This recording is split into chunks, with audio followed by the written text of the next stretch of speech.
Fala galera, como é que vocês estão? Tudo bom? Vamos lá então? A gente vai falar agora sobre resistores elétricos. Como o próprio nome diz, resistor é aquilo que resiste. Mas resiste ao quê, né? O que que esse resistor faz? Ele está resistindo à passagem de alguma coisa. Vamos ver que coisa é essa, tá? Nos resistores. Beleza? Olha só.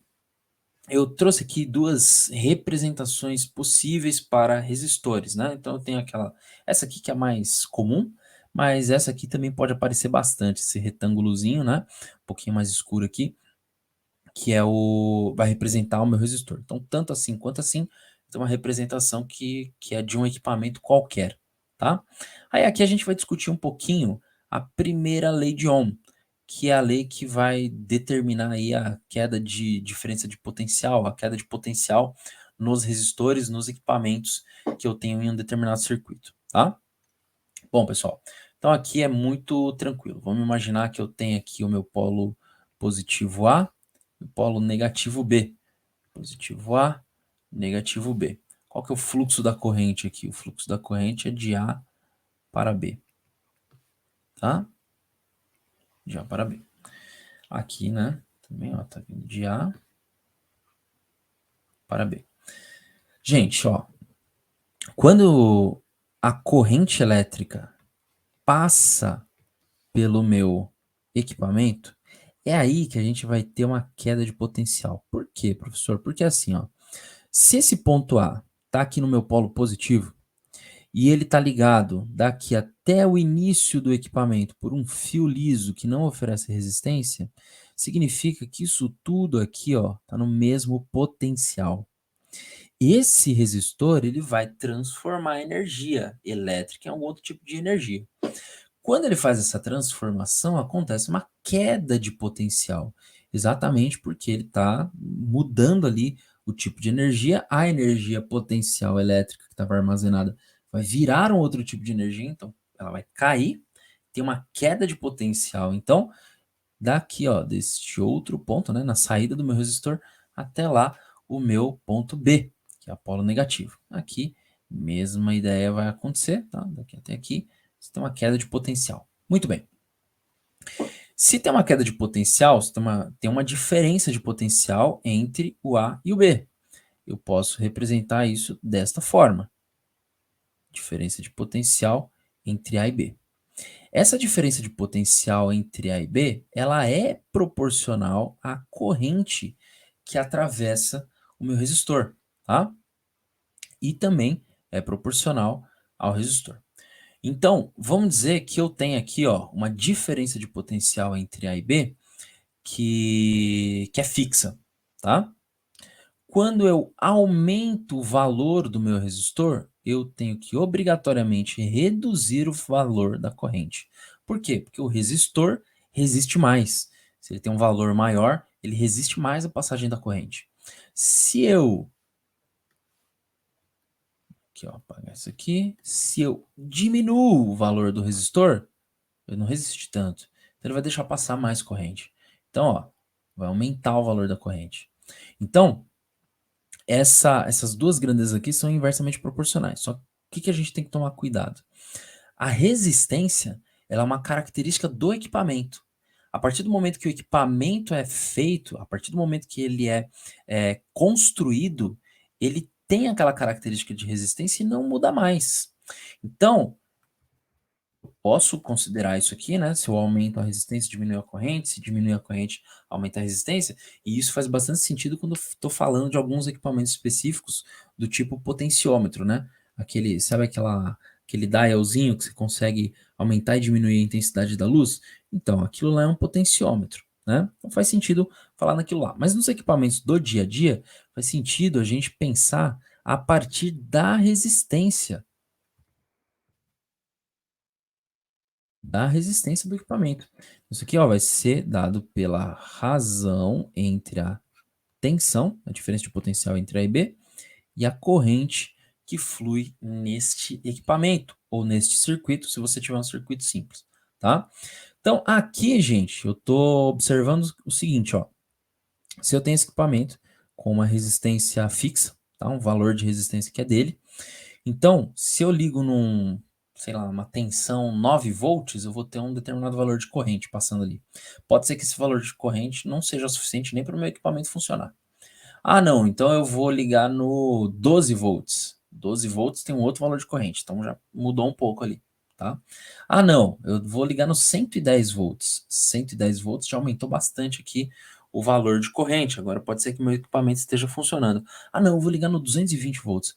Você liga no 220 volts, pode vir uma corrente tão intensa que é possível que o seu equipamento queime, tá? Então, aqui, olha, eu tenho diferentes possibilidades de ligação para a minha diferença de potencial. A corrente vai responder a isso, né? Então, quanto maior a diferença de potencial, maior a corrente. E a resistência é uma característica da construção do equipamento. Então, ó, vamos ver o que a gente tem aqui do ponto de vista de unidade de medida, né?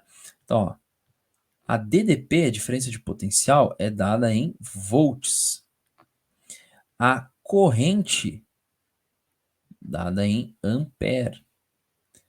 E a resistência, ela vai ser dada neste símbolo aqui, ó. A gente vai usar esse símbolo para indicar que é chamado de ohm, tá?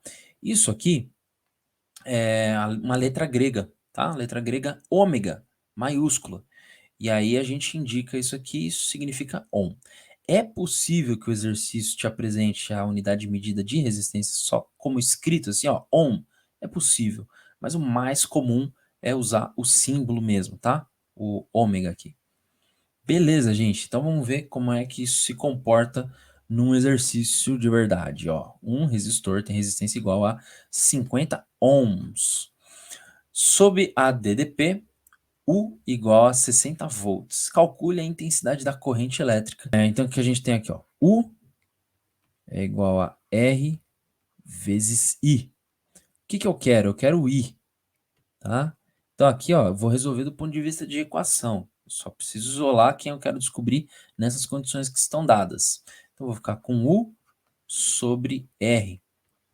O U é 60 volts. O R é 50 ohms. Corto isso aqui. Isso dá 1,2, tá? Então, meu I, deixa aqui, ó, de outra cor. Meu I é 1,2 ampere. Maravilha? Vamos lá então, gente, ó. Estes aqui são gráficos que mostram para a gente comportamento de DDP, de diferença de potencial, né? Da tensão, em relação à corrente. Então, o que a gente tem aqui, ó? Quando você aumenta a intensidade da DDP, você aumenta a corrente. Aumenta a intensidade, aumenta a corrente. Aí, deixa eu ver isso aqui, né? Aumenta a intensidade, aumenta a corrente. Quando a gente liga os pontos, você vai perceber que é formada essa reta aqui. Essa reta tem uma inclinação. Tá vendo que tem um alfa aqui, ó? Tem uma inclinação, né? Se eu considerar a figura que está sendo formada aqui, ó, vou considerar essa figura aqui. Que figura é essa? Ah, triângulo, triângulo retângulo, né? Um triângulo especial. Esse triângulo retângulo aqui, eu tenho, por exemplo, o cateto oposto a esse ângulo e o cateto adjacente. Ah, isso lembra alguma coisa? Quando eu tenho cateto oposto e considero também o cateto adjacente, né? Vou fazer a relação aqui entre o cateto oposto e o cateto adjacente. Isso aqui vai me dar o quê? Isso aqui vai me dar a tangente do ângulo alfa. Agora vamos ver quem que é esse cateto oposto. Ó, ele não está me dando aqui a medida da tensão. A medida da tensão é U. Esse cara aqui, que é o cateto adjacente, ele está me dando a medida, né, de I. U sobre I é o meu R. Então veja só, pessoal.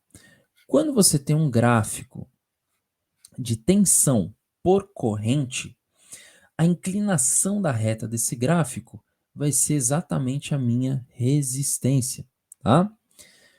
Só que isso aqui funciona bem quando a gente tem uma coisa chamada resistor